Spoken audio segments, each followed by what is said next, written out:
Mga didis, narinig nyo ba yung sinabi ni ating Vice President na si Sara Duterte regarding sa kanyang airpot?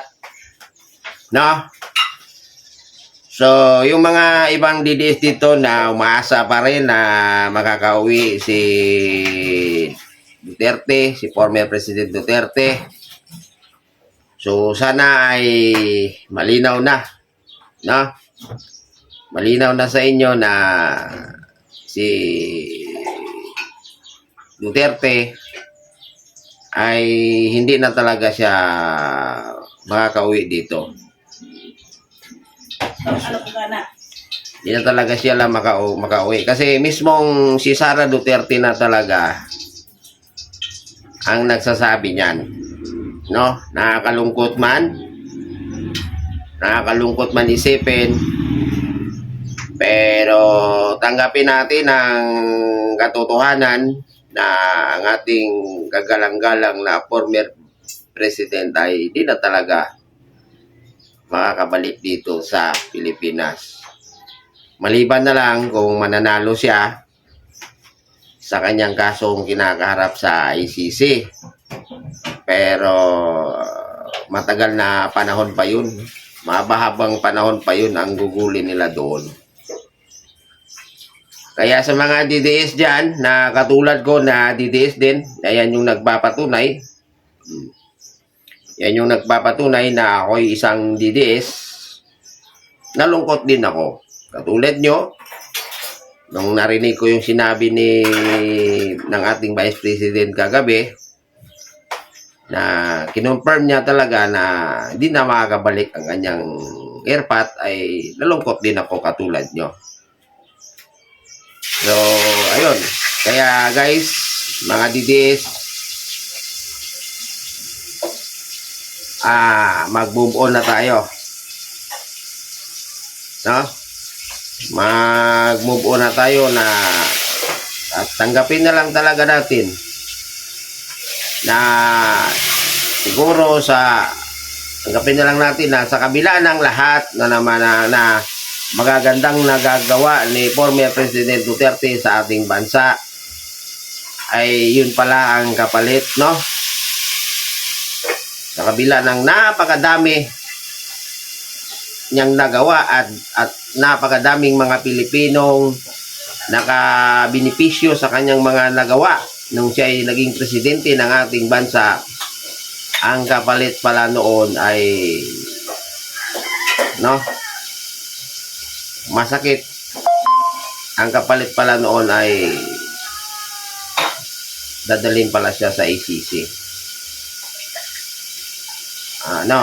Sabi nga ni Sara na mag-move on lang tayo. Alam nyo guys, no, kaya kasi sinabi ni Sara, ako sariling opinion ko lang, kaya yung sinabi ni Sara na mag-move on na lang kayo pala, para yun na maiwasan yung kaguluhan. Kumbaga, may gagalit kayo ngayon, yung sinabi niya na mag-move on, at least kahit papano ay mabawas-bawasan yung nararamdaman yung galit sa inyong puso dahil nga sa nangyari kay Duterte, yung kanyang tatay, no? Yun yung ko doon, pananaw ko doon, bakit nasabi ni Sara na mag-move on tayo, no? Kasi pag hindi tayo maka-move on, hindi tayo makaisip ng medyo magandang desisyon sa parating na eleksyon, no? Kaya yung mga kababayan natin dyan, yung mga DDS pala na umiyak noon at hanggang ngayon umiyak pa rin dahil sa sitwasyon ni Tatay Duterte, huwag na kayong umiyak, no? Huwag na kayong umiyak. Bagos ay ang gagawin nyo na lang ay tanggapin nyo na lang na ang inyong hinahangaang idolo, ang hinahangaan yung nagiging presidente ng ating bansa, ay tuluyan na talaga siyang hindi makakauwi or makakabalik pa sa kanyang lupang sinilangan. Pagkabalik yun eh, sabihin doon na siya habang buhay. Eh guys, no, kasi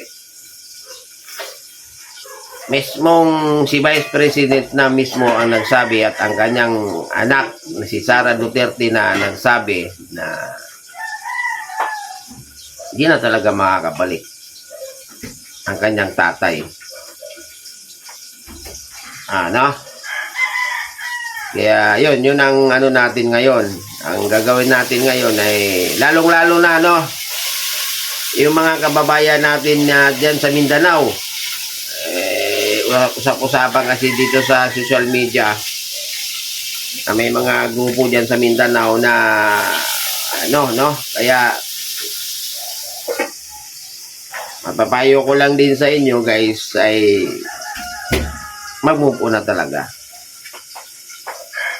Mag-move on na talaga tayo. Ipagpatuloy ang buhay. At ipagpatuloy kung ano man yung mga pinagkakabalahan nyo sa buhay.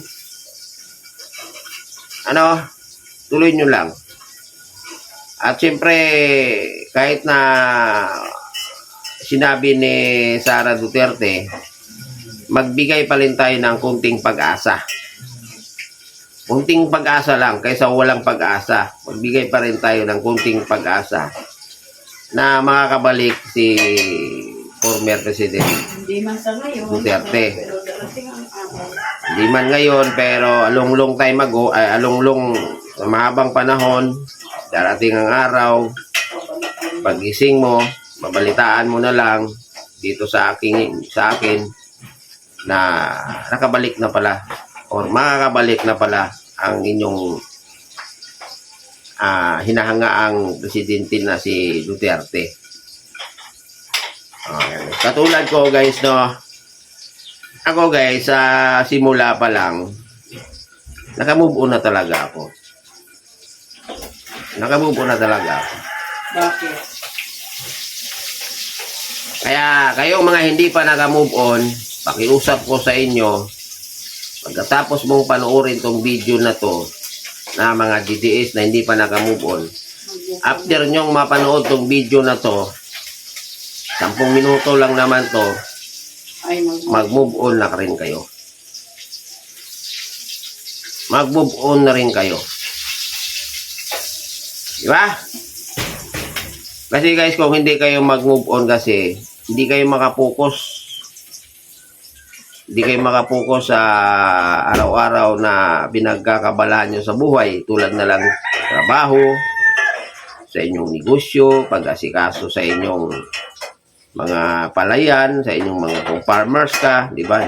Kung driver ka, hindi ka makapokus sa pagdadrive, may posibilidad pa na mabangga ka dahil hindi ka nga naka-move on. So, move on na tayo.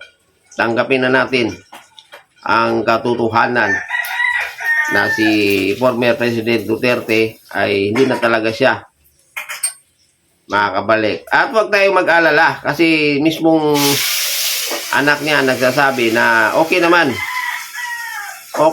ang inyong minamahal na presidente na si Duterte doon sa kanyang kinalalagyan ngayon. Okay naman siya doon. Masaya daw siya kasi nagiging kaibigan niya na lahat. Yung mga nandun sa paligid niya.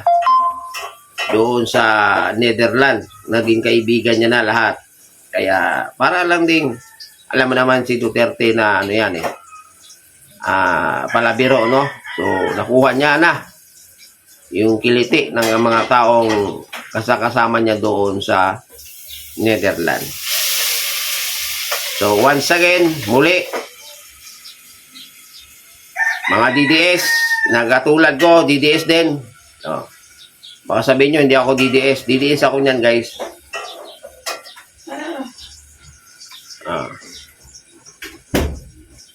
Tanggapin na natin ang katotohanan at mag-move on na tayo.